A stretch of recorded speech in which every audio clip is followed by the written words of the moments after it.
Praise the Lord, dear members of Christ. Hope you are fine by the blessed mercies of God.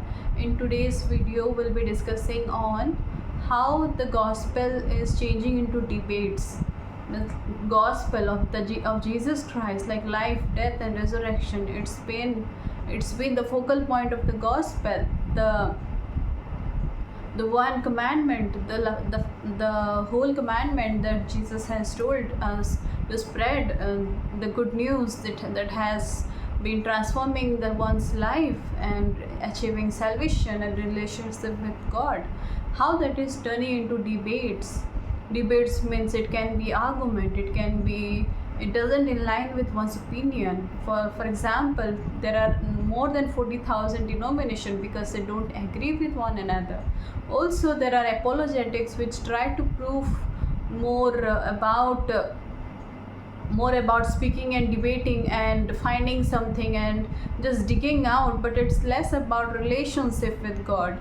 So yeah, we can say that gospel, which relies on the foundation of hope, love, and righteousness, that's all had changed. Like how debates, let me tell you a few of the points, like cultural and social tensions.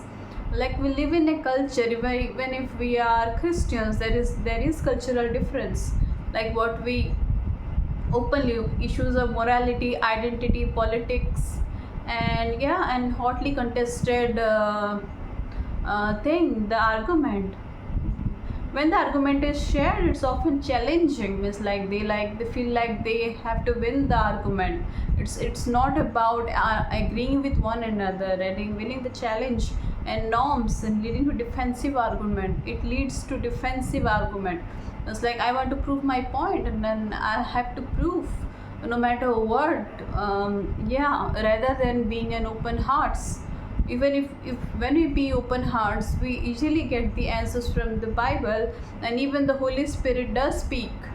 And when we go and preach to someone, let we not go in with our intellectual, rather we should go with the strong provocation and conviction of the Holy Spirit.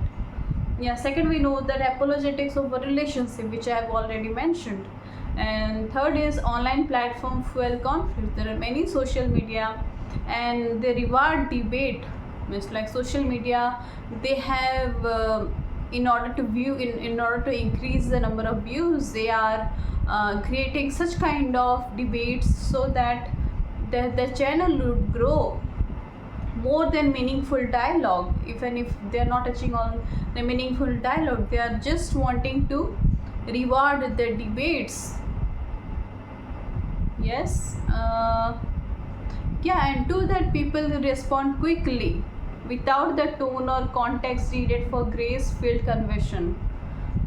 Without the need, they think that no matter what context they are, without thinking that they without the inclination of the grace-filled conversation, they go with tone or context, and that's how they provide the answer. So last is fear of offense or rejection. Many feel that if I say this, I might be offended in the congregation, so many keep quiet and they move on to other kind of context or other cultural division where they find it truly compatible or comfortable speaking. So this type of moving and growing and transition, it's not biblical. God has commanded us to as a universal church, and we are just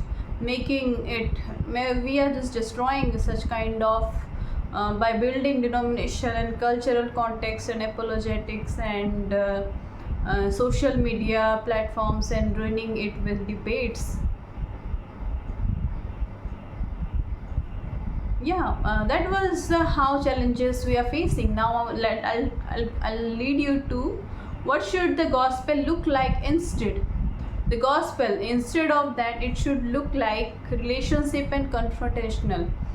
When it is Jesus engaged with people through stories, questions, and compassion, not argument. So in the same manner, we should we should talk with stories and compassion, have empathy upon people, so that they would listen. They would rather not after the seed you have planted into that person's heart, he would rather sow it rather than not getting through it.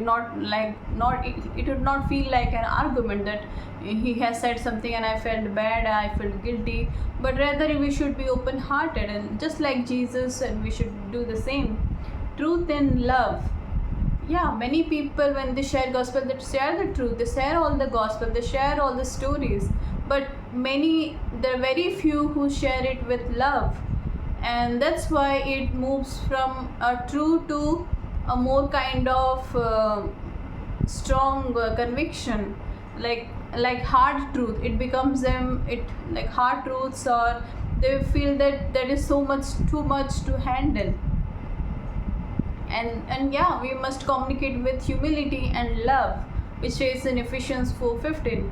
And next, what we can do is a witness, not a war. Sharing gospel is a witness, like when we saw the disciples saw Jesus ascending, and that they have got the story to show what they just told what they saw. And it is not a war. Every day religions fighting, every nation's religious fighting. Gospel is never a war. It's peace, it's breakthrough, it's revival, it's transformation, it's witnessing from one to another, from one people to another, and as a group, as a community, as a nation builder, as we live in the government, we should know that what we are saying with truth and love, and yeah, being a witness and not a war. Yeah, in conclusion, I'd say that the gospel itself hasn't changed. What was 2000 years back, it's still today. It still has the power of God for salvation. So how we represent it and how someone receives it has shifted somehow. How, in what manner we say, whether they like it, they do not like it, whether they needed it, they did not need it, that has shifted to an extreme extent. So let's turning it into debates robs it of the heart. When we counteract someone, we are saying guilt. We are throwing that guilt upon the other person, so that truly that person will never accept it, because he or she will walk away from it. Yeah, the challenge today is to reclaim gospel conversation as an act of love, not battles to win. So like I said, acts of love, not battles to win. It should never be a war. It should always be bringing peace, like Matthew 5, or the children will inherit the earth, and the pure will see God, and persecution, those who have been persecuted, they will, and like they were martyrs, they had to lose their life. So that was true act form of witness and love.